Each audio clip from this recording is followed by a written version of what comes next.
말씀 이제 준비하면서 이제 전도사님하고 뭐 이런저런 얘기를 하는데, 오늘 말씀이 누구예요? 제가 물어봤더니, 예, 아사왕이라고 이렇게 얘기했더니 전도사님이 아유 좋겠어요. 좋겠어요. 선한 왕이잖아요. 좋은 왕이잖아요. 아시는 것처럼 워낙 없어요. 북쪽, 남쪽 워낙 없어서 이 선한 왕, 좋은 왕이 나오는 게 좀 드물죠. 특별히 오늘 우리가 읽은 이 아사왕은 유대의 3대 왕 중에 한 명입니다. 그러니까 개혁과 또 하나님의 일을 감당했던 이 3대 왕이 있는데, 여러분 아시는 뭐 히스기야가 있을 거고, 또 누구 있죠? 요시야. 그리고 요시야와 더불어서 이제 그 다음에 비견이 되는 사람이 바로 아사 왕입니다. 아사 왕을 그래서 잘 읽어보면은 물론 요시야나 히스기야와 같이 정말 이제 완전한 개혁을 다 이루지는 못했지만, 이 선한 왕이 가야 될 그 길, 그리고 선한 왕이 가져야 될 몇 가지의 특징을 가지고 있습니다. 그래서 이제 아사왕의 모형이 그 이후에 나오는 왕들의 일종의 이제 뭐랄까요, 기준이 되는데요. 첫 번째 오늘 말씀을 보면 아사왕이 행했던 일이 뭐냐면 치우는 일입니다. 치우는 일. 그래서 하나님이 원하시는 이 선한 왕, 개혁이라는 것은 무엇이냐? 치울 것을 치우는 게 개혁이다. 이렇게 얘기할 수 있습니다. 자, 그렇다면은 아사왕이 치웠던 것은 도대체 무엇일까? 예, 우리 함께 13절의 말씀을 같이 한번 읽어보도록 하겠습니다. 13절입니다. 시작. 또 그의 어머니 마아가가 혐오스러운 아세라 상을 만들었으므로 태유의 위를 패하고 그 우상을 찍어 기드론 시내가에서 불살랐으나. 예, 아사 왕은 한마디로 하나님이 싫어하는 것들을 치웁니다. 먼저 12절에 보면 남색하는 자를 쫓아냈다. 이 남색하는 자는 여러분 아시는 것처럼 동성연애 자입니다. 이 동성연애는 하나님의 창조 질서를 깨트리기 때문에 성경적으로 이건 죄입니다. 왜냐하면 하나님의 창조에 반하는 원리를 가지고 있기 때문입니다. 이것이 최근에 유전적으로 어쩔 수 없이 이렇게 된 사람이 있다라고 얘기를 하는데, 제가 또 거기에 대해서 또 논문 나온 것도 살펴보기도 하고, 또 신학적인 근거를 가지고 동성연애를 합리화시키시려는 또 시도들이 있어서 내가 또 그런 주장들을 또 책을 사서 읽어봤어요. 그래도 최소한 이 기준은 알아야 되니까 그쪽 얘기 들어보려고 했더니 없지는 않아요. 그러니까 유전적으로 태어날 때부터 그런 성향을 가진 사람들, 한마디로 염색체라든가 이런 여러 가지 복합적인 것. 그런데 제가 퍼센테이지는 정확하게 기억이 안 나지만 전체 동성연애자가 100명이면 100명 중에 극히 소수, 한두 명을 얘기할까요? 그 정도가 유전적으로 발생한 사람들입니다. 그 외에 대다수는 대부분 이제 자기의 후천적인 경험과 선택에 의해서 결정된 사람들이죠. 그래서 이분들에게 모두 다 이것을 나는 어쩔 수 없이 이렇게 태어났어요 라고 얘기를 한다면 이거는 좀 어불성설이다. 그리고 성경적으로 동성연애를 지지하는 이제 신학자들의 이야기를 들어보면 꽤 있어요. 꽤 있는데 이런 겁니다. 그 당시 구약의 문화였고, 그 당시 신약적 배경의 문화였지, 그리고 한 지역의 문화였고, 그리고 그렇게 바울 같은 경우 동성연애를 반대하는 거는 강제적인 그리고 폭력적인 그 동성연애를 반대한 거다. 이런 식으로 의미를 굉장히 이제 최소화시키죠. 그런데 그것도 말씀을 읽어보면 하나님께서 태초에 천지를 창조하신 것도 여자 남자예요. 그리고 그 이후에 가족이 구성되고, 또한 제대로 된 집사와 장로를 뽑는 기준도 제대로 된 가정과 한 아내의 남편, 그리고 자녀들의 아버지여야 되기 때문에, 그렇죠? 그 상황을 모두 종합해 보면 이것도 사실 좀 어불성설이다. 그래서 뭐 여러 가지 근거가 있는데 저는 그렇게 정리를 했으면 좋겠습니다. 그러니까 이런 거예요. 우리가 불쌍히 여겨야 되는 건 맞아요. 그들도 구원을 받아야 될 영혼들이고, 그런데 그것은 성경적인 의미에서 죄입니다. 그래서 벗어나야 될 거죠. 그래서 우리가 기도를 어떻게 되냐, 주변에 만일에 그런 분들이 있으면 불쌍히 여김을 받고 고침을 받도록 이렇게 해야 됩니다. 그리고 실제적으로 제가 예전에 청년부 감당했을 때 그런 사례가 있었고, 그런 쪽에서 벗어나신 분도 있어요. 제가 도와드리기도 했고. 그래서 우리가 혐오해서는 안 되겠지만, 그렇다고 그것을 우리가 받아들이면 더 안 된다. 그리고 오히려 그들을 우리가 불쌍히 여기고 계도할 수 있는 마음이 품어져야 이게 뭐 정답인 것 같습니다. 어쨌든 뭐 여러 가지 얘기를 떠나서 이들을 쫓아냈습니다. 이들의 영향력이 사라지도록 쫓아내. 이거 하나님 싫어하니까. 두 번째는 이제 우상을 치웠는데요. 이제 그 우상들 중에 이제 13절에 보니까 가장 혐오스러운 아세라를 찍어버렸다라고 합니다. 아세라는 제가 한번 말씀드렸듯이 여자 신입니다. 여신.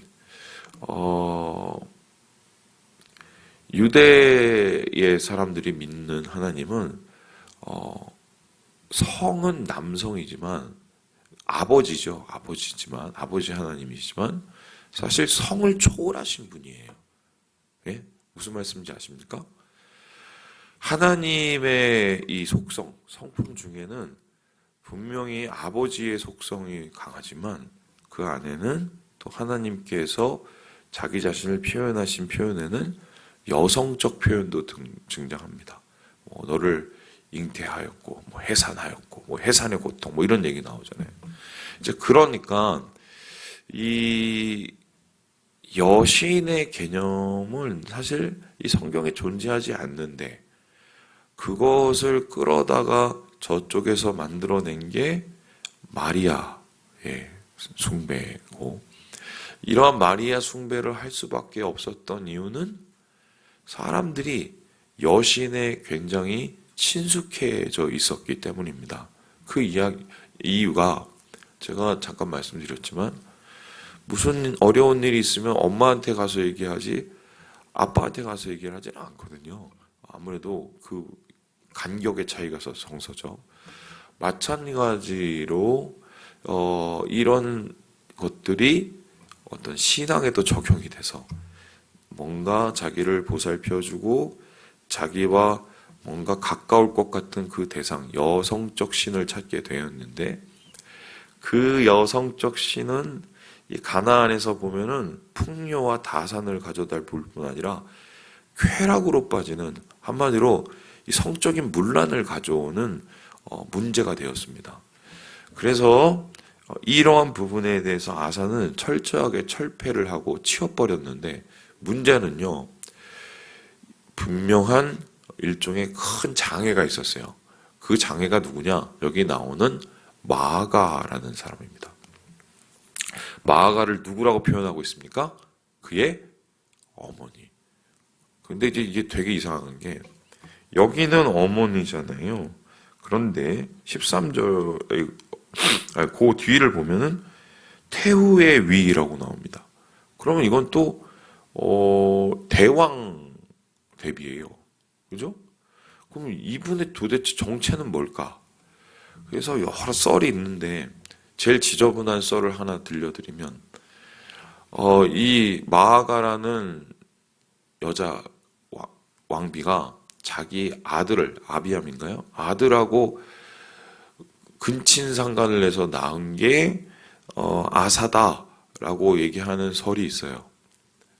그런 설이 존재합니다. 그런데 뭐 그게 정확치는 않지만 그냥 받아들이기 편한 거는 뭐냐면 이 마아가가 할머니였고, 아마 이 아사를 어떤 이유인지는 잘 모르겠지만 자기의 아들처럼 키웠던 것 같다. 뭐 이렇게 보는 것이 이제 일반적인 주장인데요. 아무리 할머니건 어머니건 혹은 근친상간을 했던 간에 자기 어머니가 좋아하고 자기 어머니가 즐겨하던 것을 어떻게 해요? 찍어버리고 불살라버리기가 쉽습니까?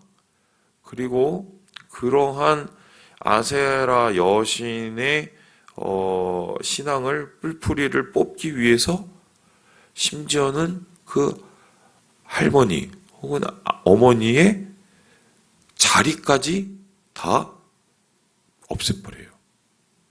그러면 이제 이 아사가 얼마나 대단하게 마음에 작정을 하고 결단을 하고 이러한 종교 개혁을 했는지를 살펴볼 수 있는 대목입니다. 그래서 이렇게 생각할 수 있는데 정말 지켜야 될 것, 진리, 복음, 그죠? 이런 것에 대해서는 사실은 단호해져야 될 필요가 있어요. 인정상정 다 보다가 나중엔 이도저도 안 되게 끝날 경우가 있습니다. 그런데 이 아사는 이러한 단호한 마음을 가지고 굳은 마음을 가지고 굳센 마음을 가지고 이 종교 개혁을 단행했기 때문에 하나님께서 그를 보시기에 정직하고 선하게 보신 거죠. 이러한 어쩌면 천륜을 끊는 개혁을 단행할 수 있었던 이유는 사람의 관계보다 하나님의 관계를 더 크게 보고 가까이 보고 귀하게 여겼기 때문이다. 그래서 이 선한 왕의 모습을 보여주었던 이 아사 왕은 치울 걸 치워버렸다. 하나님이 원치 않은 것을 다 치워버리는 이 일을 했습니다. 두 번째, 아사 왕은 뭘 했느냐? 치운 다음엔 어떻게 합니까? 치운 데다가 채웠습니다. 어떤 거를 갖다 채웠느냐? 하나님을 위해서 자신이 할 수 있는 최선을 채웠습니다. 예, 우리 함께 15절의 말씀을 같이 한번 읽어보도록 하겠습니다. 15절입니다. 시작. 그가 그의 아버지가 성별한 것과 자기가 성별한 것을 여호와의 성전에 받들어 드렸으니 곧 은과 금과 그릇들이더라.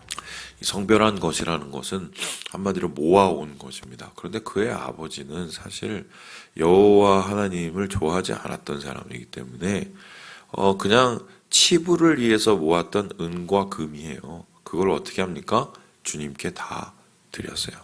그것을 드려서 성전에 쓸 수 있도록 사용을 했다는 것입니다. 여러분, 헌신을 한다는 거 정말 쉽지가 않죠. 오늘날 더욱 그렇습니다. 예전에는 막 그 부흥사님들 교회에 오시면은 억지로라도 헌금하게 했어요. 기억하시죠? 그래서 이름 다 써서 내라고 그러고 그리고 자녀 이름으로 헌금하라고 그러고 아직도 기억하는데요. 그리고 자녀 한 명당 100만 원씩 헌금하라고 그러고. 예. 재밌는 얘기 해드려요. 제가 어떻게 목사가 됐는지 아십니까? 예? 모르시죠? 예. 저희 어머니가 서원을 하셨습니다. 예. 근데 서원을 어떻게 하셨냐? 어머니가 하고 싶어서 한 게 아닙니다. 어느 그 부흥사분이 오셔갖고 집회를 하는데 아들들 이름으로 자녀들 이름으로 헌금을 하라고 그래갖고 저희 어머니가 이제 그때 돈도 없는데 저희 집이 상계동에서 전파사 할 때였어요. 저희 형님, 작은 형님, 저의 이름 이렇게 갖다가 이제 이름 해갖고 이렇게 헌금을 이렇게 냈습니다. 근데 그 교회 오신 그 분이 갑자기 그 봉투를 들고 읽다가 여기 박성민 누구냐고 손들어 보라고. 근데 저는 그때 어렸거든요. 예, 없으니까 저희 어머니가 이게 들었겠죠. 했더니 저희 어머니한테 주님이 쓰신다고 이렇게 그래갖고 서원하라고 해갖고 제가 이렇게 됐어요. 그분이 어떤 생각을 가졌는지 잘 모르겠지만 저는 무슨 얘기를 하고 싶냐면 그렇게 옛날에는 일부러라도 여러분 아시죠? 헌신을 시켰어요. 근데 거기에 문제가 분명히 있어요. 있는데 그리고 또 그럴 수밖에 없었던 또 이유도 있습니다. 교회가 워낙 가난했어요. 그 당시에는 정말. 그래서 뭐 사실 뭐 교회 재정 상태를 가지고 헌당하고 막 성전 짓기가 쉽지가 않았죠. 그러니까 무슨 뭐 헌금을 꿔다 내고 무슨 월부로 내고 할부로 내고 한 거 아니에요. 지금 돌아보면 참 이거 참 웃음 얘기가 많은데 근데 저는 그렇게 생각해요. 우리 교회는 물론 그렇게 하진 않을 거지만 그렇게 드린 분들의 헌신을 하나님께서 받으셨을까요? 안 받으셨을까요? 받으셨어요. 심지어는 엉터리 같은 목사들이 그런 일을 시켰어도 정말 우리가 하나님을 향하는 순전한 마음, 주님을 감사하는 마음, 또 주님을 귀히 여기는 마음으로 드리면 하나님이 그 마음을, 그 중심을 받으십니다. 그리고 그것을 통해서 우리에게 하나님의 은혜들을 부어주시죠. 그래서 오늘 이 아사의 이러한 하나님 앞에 드림은 어떻게 보면은 아사의 나라를 더욱더 평안케 만드는 복의 그릇이 되었다. 저는 그렇게 생각을 하는데 그래서 아사가 몇 년을 다스렸냐? 총 41년을 평안 가운데 다스리는 일이 나타납니다. 그래서 이 아사의 이 선한 왕이 될 수 있었던 자격, 치웠다, 채웠다. 이것을 보게 됩니다. 이렇게까지 하면은 참 재미있게 끝나겠는데 이 위에 보면은 아사의 흠이 좀 드러나요. 뭐 사람이 흠이 없는 사람이 없겠지만 좀 안타까운 흠인데 이게 뭐냐면요. 우리 함께 요거 읽어보고 마치도록 하지요. 우리 함께 19절의 말씀을 같이 한번 읽고 마무리해 보도록 하겠습니다. 시작. 나와 당신 사이에 약조가 있고 내 아버지와 당신의 아버지 사이에도 있었느니라. 내가 당신에게 은금 예물을 보냈으니 와서 이스라엘의 왕 바하사와 세운 약조를 깨뜨려서 그가 나를 떠나게 하라 하매.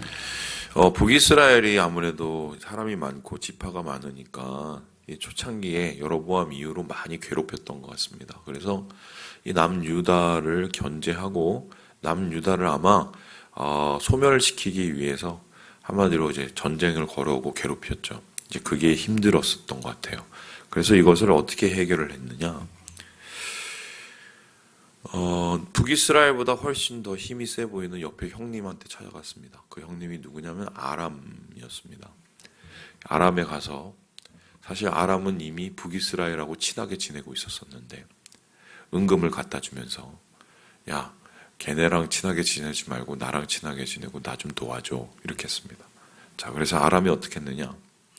그거를 받아들입니다. 왜 받아들였을까요? 이 위에 보면은 아람은 이스라엘에 관심이 많았어요. 그래서 이 명분을 가지고 북이스라엘을 계속 침략을 합니다.